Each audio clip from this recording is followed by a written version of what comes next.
जय हिंद। चलिए हम लोग 1 अप्रैल 2026 का चेतना सत्र संसाधन सामग्री देखते हैं।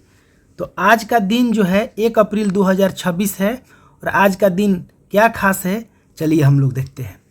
तो 1 अप्रैल को यानी कि उड़ीसा स्थापना दिवस 1 अप्रैल को मनाया जाता है। 1 अप्रैल 1936 को उड़ीसा के तत्कालीन बिहार प्रांत से अलग कर एक स्वतंत्र प्रांत बनाया गया। उड़ीसा के कलिंग, उत्कल और उद्र जैसे कई प्राचीन नाम हैं, परंतु यह प्रदेश मुख्यतः भगवान जगन्नाथ की भूमि के लिए प्रसिद्ध है। उड़ीसा भारत के पूर्वी तट पर बसा है। दूसरा टॉपिक है डॉक्टर केशव बलिराम हेडगेवार का जन्म 1 अप्रैल 1889 को नागपुर में हुआ था। वे भारत के महान स्वतंत्रता सेनानी थे, जिन्होंने अपना समूचा जीवन हिंदू समाज और राष्ट्र को समर्पित कर दिया था। डॉक्टर हेडगेवार पहले क्रांतिकारी थे, किंतु बाद में हिंदू संगठनवादी बन गए। उन्होंने हिंदुओं के संगठन के लिए राष्ट्रीय स्वयंसेवक संघ की स्थापना की थी। तीसरा टॉपिक है, बहुत ही महत्वपूर्ण टॉपिक है, भारतीय रिजर्व बैंक यानी RBI, reserve bank of India Bharat का केंद्रीय बैंक है। जो बैंक ये देश के बैंकिंग और वित्तीय प्रणाली को नियंत्रित करता है। इसकी स्थापना 1 अप्रैल 1935 को भारतीय रिजर्व बैंक अधिनियम 1934 के तहत की गई थी। आज का विचार है, परोपकार ही सबसे बड़ा धर्म है और दूसरों को कष्ट देना ही सबसे बड़ा पाप है। महर्षि वेद व्यास जी कहते हैं कि अगर आप दूसरे का उपकार कर रहे हैं, परोपकार कर रहे हैं, तो उससे बड़ा कोई धर्म नहीं है, और वहीं दूसरे को कष्ट दे रहे हैं तो इससे बड़ा कोई पाप नहीं है इस दुनिया में। महात्मा गांधी जी का विचार है कि धैर्य ही वह प्रकाश है जो कठिन समय में भी मार्ग दिखाता है। यानी कि जीवन में धैर्य का बहुत महत्व है। हमें प्रत्येक परिस्थिति में धैर्य रखना चाहिए ताकि हमें आगे का मार्ग दिखाई देता रहे।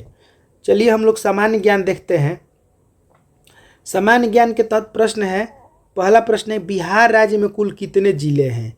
तो बिहार राज्य में कुल 38 डिस्ट्रिक्ट्स हैं और यहाँ पर 38वां जो जिला है वो अरवल है, जिसकी स्थापना 2001 में हुई थी।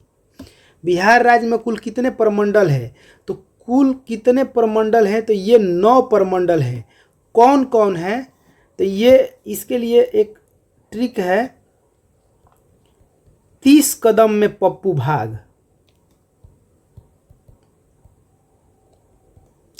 इस नाम को अगर आप याद रखिएगा तो इसमें सभी नाम आ गए, जैसे तिरहुत, सारण, कोसी, दरभंगा, मगध, मुंगेर, पटना, पूर्णिया और भागलपुर, ये सारे नाम इसमें आ जाएंगे। पौधों का कौन सा भाग श्वसन करता है? तो पत्तियाँ कैसे करती है? तो रंध्रों के माध्यम से। तो कोई भी अगर पत्ती होता है तो उसमें छोटे छोटे छिद्र होते हैं, जो कि इसको रंध्र या स्टोमाटा कहते हैं। इसी के माध्यम से जो पौधे होते हैं श्वसन का काम करते हैं और अपना प्रकाश संश्लेषण क्रिया करते हैं। विश्व की सबसे गहरी खाई मरियाना ट्रेंच कहाँ स्थित है? तो प्रशांत महासागर में स्थित है। प्रशांत महासागर सबसे बड़ा महासागर है और इसी प्रशांत महासागर के अंदर मरियाना ट्रेंच है, जो कि विश्व की सबसे गहरी खाई है। जैसे मैं एक आपको नक्शे समझाता हूँ कि कैसे ये पृथ्वी, जैसे ये हो गया पर्वत, जिसका ऊपरी सिरा जो होता है वो नुकीला होता है। ये पर्वत हो गया, ये पहाड़ हो गया, ये पठार हो गया और ये मैदान हो गया, और ये जो भाग है, ये जो गहराई वाला भाग है, ये सागर हो गया, ये समुंदर हो गया। तो ये जो आप देख रहे हैं ये सब बिंदु, ये सब गहराई है, खाई है। तो इसी तरह सबसे गहरी खाई मरियाना ट्रेंच है प्रशांत महासागर में। स्वेज नहर किन 2 सागरों को जोड़ती है? तो लाल सागर और भूमध्य सागर को जोड़ती है। तो इसके लिए एक ट्रिक है, भूला याद रखेंगे। ये 2 शब्द क्या है ये? तो स्वेज नहर इतनी बड़ी है कि उसमें आप भुला जाइएगा। तो भू से हो गया भूमध्य सागर और ला से लाल सागर, यानी स्वेज नहर भूमध्य सागर को लाल सागर से जोड़ती है। तर्क ज्ञान से संबंधित प्रश्न है। पहला प्रश्न है, 1 2 3 5 8 13 और इसके आगे क्या होगा? तो इसमें क्या है कि 2 को जोड़ करके अगला जो अंक बनाया गया है, जैसे 1 और 1 जोड़ेंगे तो 2 हो जाएगा, फिर 1 और 2 जोड़ेंगे तो 3, 3 2 5, 5 3 8 और 13, 8 5 13, 13 5 हो गया 18, 13 8 जोड़ेंगे तो 21 हो जाएगा। अगला इसमें रीजनिंग है कि देश का संवैधानिक प्रमुख राष्ट्रपति होता है, तो राज्य का संवैधानिक प्रमुख राज्यपाल। हृदय के डॉक्टर को कार्डियोलॉजिस्ट कहते हैं, तो हड्डी के डॉक्टर को क्या कहते हैं, तो आर्थोपेडिस्ट कहते हैं। 25 और 37 जिस तरह संबंधित है, तो 49 से कौन संबंधित है, तो 25 जो है 5 का स्क्वायर है, और उसके साथ जो 37 बनाया गया है वह 6 का स्क्वायर जोड़ करके 1 उसमें जोड़ा गया है, तो 36 और 1 हो गया 37। ठीक उसी प्रकार अगर इस 49 के अगला भाग देखेंगे तो 49 जो है 7 का वर्ग है, तो 7 का जो अगला है वर्ग 8 है, 8 का वर्ग प्लस 1, तो 64 प्लस 1 क्या हो जाएगा, 65 हो जाएगा। ये 65 आंसर हो जाएगा। घड़ी के अंदर सुइया होती है, तो पहिए के अंदर क्या होता है, तीली या स्पोक होता है। इंग्लिश वर्ड हम लोग देखते हैं भाषा ज्ञान में, इंग्लिश हिंदी में, जैसे कजिन माने होता है चचेरा भाई या बहन, निस मतलब होता है भतीजी या भांजी, फ्रैगाइल मतलब नाजुक होता है, फ्रैगाइल मतलब नाजुक। वेकेशन मतलब लंबी छुट्टी, जैसे गर्मियों का वेकेशन चलता है। होस्ट का मतलब मेजबान। रिसाइप का मतलब विधि होता है, रिसाइप। हिंदी शब्द है कुछ सस्नेह, इसका मतलब हुआ प्रेम या स्नेह के साथ। दूसरा है सम्मुख, माने आंखों के ठीक सामने। मौनवत का अर्थ हुआ चुपचाप या बिना कुछ बोले। सायास मतलब प्रयास या कोशिश के साथ, और अनायास बिना किसी विशेष प्रयास के, विस्मयपूर्वक, हैरानी या आश्चर्य के साथ। सुभाष चंद्र बोस से जुड़ी हम लोग आज प्रेरक प्रसंग देखेंगे। तो प्रेरक प्रसंग में है सुभाष चंद्र बोस बचपन से ही अत्यंत मेधावी थे। उनके पिता चाहते थे कि वह उस समय के सबसे बड़ी सरकारी नौकरी इंडियन सिविल सर्विस यानी ICS में जाएं, जिसे अंग्रेजों का गढ़ माना जाता था। सुभाष जी लंदन गए और मात्र 7 महीने की तैयारी में उन्होंने इस कठिन परीक्षा को पास किया और अच्छे से पास किया, 4था स्थान प्राप्त किया था उन्होंने। पूरा परिवार खुश था, लेकिन सुभाष जी के मन में द्वंद्व चल रहा था। उन्होंने सोचा, क्या मैं उसी सरकार की चाकरी करूंगा जो मेरे देशवासियों पर जुल्म ढाती है, जो मेरे देश को गुलाम बनाकर रखी है? उन्होंने कहा नहीं। उन्होंने उस आरामदायक और ऊंचे पद से इस्तीफा दे दिया। उन्होंने अपने बड़े भाई को पत्र में लिखा कि किसी भी राष्ट्र का निर्माण गुलामों के द्वारा नहीं, बल्कि उन लोगों के द्वारा होता है जो सब कुछ त्यागने का साहस रखते हैं। एक घटना उनसे रिलेटेड है कि द्वितीय विश्व युद्ध कब हुआ था, तो यह 1939 से लेकर के 1945 तक चला था। मित्र राष्ट्र और जो है धुरी राष्ट्रों के बीच में हुआ था। ये द्वितीय विश्व युद्ध जब हुआ था तो अंग्रेजों की नज़रबंदी से भागकर ये सुभाष चंद्र बोस जर्मनी पहुंचे थे। तो उनकी मुलाकात एडोल्फ हिटलर से होनी थी। कहा जाता है कि हिटलर ने अपने हमशक्ल का मतलब कि पाल रखा था ताकि वो आसानी से पकड़ाए नहीं। जब एक व्यक्ति कमरे में आया तो सब दरबारी खड़े हो गए, लेकिन सुभाष जी अपनी किताब पढ़ते रहे। दूसरा आया, फिर भी वे नहीं उठे। अंत में जब असली हिटलर आया और उसने उनके कंधे पर हाथ रखा, तब सुभाष जी मुस्कुरा कर खड़े हुए और हाथ मिलाते हुए कहा, मिस्टर हिटलर। हिटलर हैरान रह गया और उसने पूछा कि आपने पहचाना कैसे? सुभाष जी ने निर्भीकता से कहा कि किसी हमशक्ल की हिम्मत नहीं कि वह मेरे कंधे पर इस तरह से हाथ रखे। उनकी इसी निर्भीकता के कारण उन्हें नेताजी कहा जाने लगा।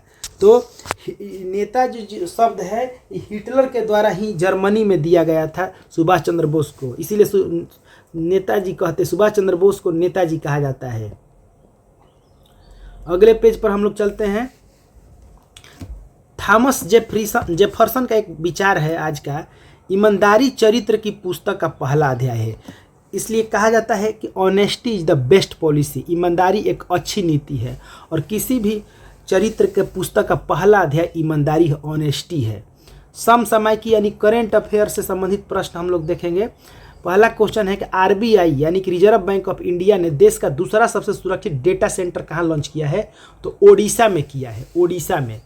दूसरा क्वेश्चन है वर्ल्ड टीबी डे 2026 जो कि 24 मार्च को मनाया जाता है, इसकी वैश्विक थीम क्या थी, yes we can end it, हाँ हम इसे समाप्त कर सकते हैं। हाल ही में खबरों में रहा प्रोगेरनिन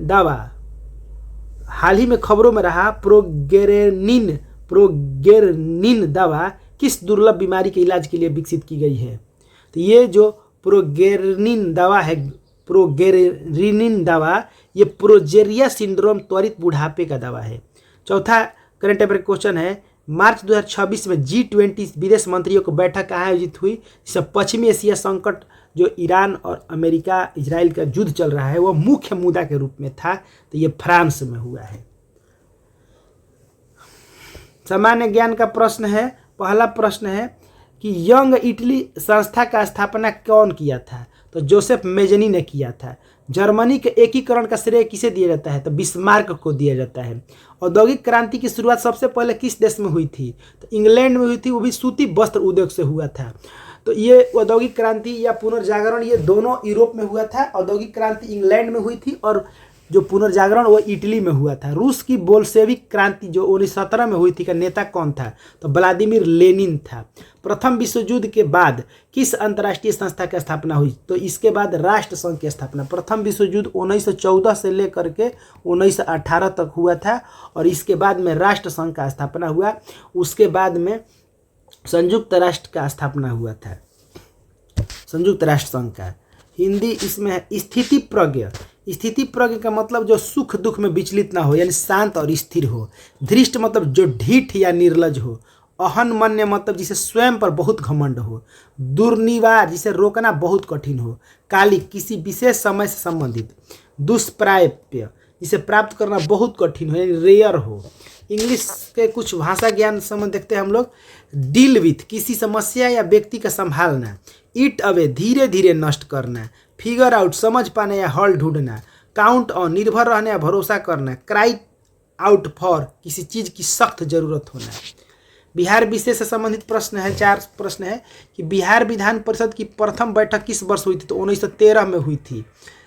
2000 जो 13 आया था इसका शताब्दी वर्ष मनाया गया था बिहार विधान परिषद का। चंपारण सत्याग्रह के दौरान गांधी जी के निजी सचिव कौन थे, महादेव देसाई। और ये भी बता देते हैं चंपारण सत्याग्रह जो हुआ था ये 1917 में हुआ था और गांधी जी के द्वारा ये शुरू किया गया था।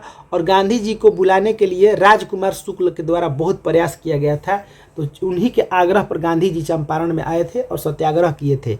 और उसमें सत्याग्रह में हुआ क्या था, जो नील की खेती गोरे कर रहे थे उनको रोकने के लिए गांधी जी ने पूरा प्रयास किया और नील की खेती को बंद करवाया था। शेर शाह सूरी ने हुमायूं को चौसा के युद्ध में किस वर्ष पराजित किया था, 1539 में। 26 जून 1539 को चौसा का युद्ध हुआ था जिसमें शेर शाह ने हुमायूं को बुरी तरह पराजित किया था। और हुमायूं डर के मारे अपने जान बचाने के लिए गंगा नदी में छलांग लगा दिया, जो कि तैरना बिल्कुल नहीं जानता था। और उसको निजाम नाम का एक भिश्ती जान बचा करके उसको गंगा के वो उस पार लेके चला गया जिससे उसकी जान बच गई। फिर उसको वचन दिया हुमायूं ने कि तुमको मैं हिंदुस्तान का राजा बना दूंगा। और उसने आधे दिन के लिए उसको हिंदुस्तान का सम्राट बनाया। फिर उस आधे दिन में ही निजाम ने चमड़े का सिक्का चला दिया था।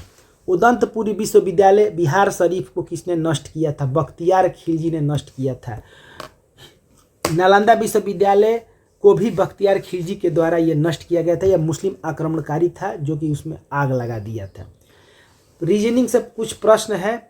के जे का भाई है, तो यानी के को ऐसे जे लिख लीजिए, ये जे का भाई है तो ये भाई है इसका, तो यहाँ पर भाई लिख सकते हैं या कुछ भी संकेत दे सकते हैं। एम के की बहन है, तो एम जो है वह के की बहन है, यानी कि ये बहन है। इसको इधर भी लिख सकते हैं,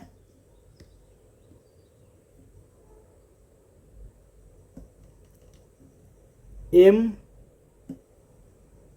के की बहन है, के जे का भाई है।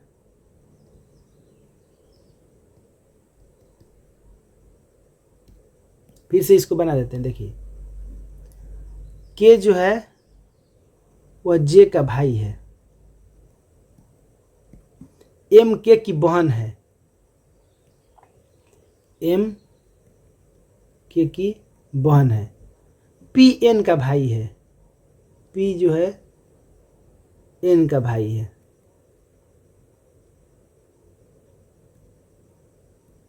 और एन जे की बेटी है, एन जे की बेटी है। तो पी का चाचा कौन है? तो पी का चाचा जैसे ये इसका भाई है, यानी कि ये पी एन का भाई है, तो यानी कि ये इसका भाई हुआ, तो ये इसकी बहन हो गई।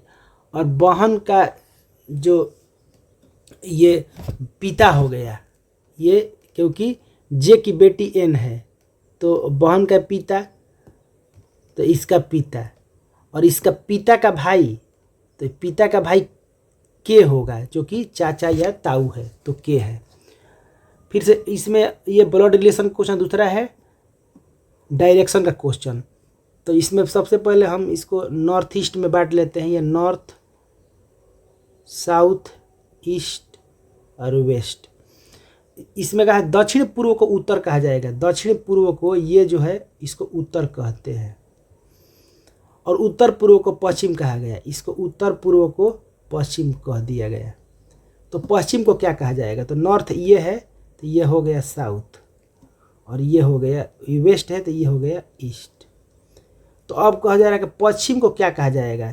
तो पश्चिम तो हमारा ये है, तो पश्चिम ये है, तो इसका मतलब ये साउथ और ईस्ट कहा जाएगा, यानी दक्षिण पूर्व कहा जाएगा।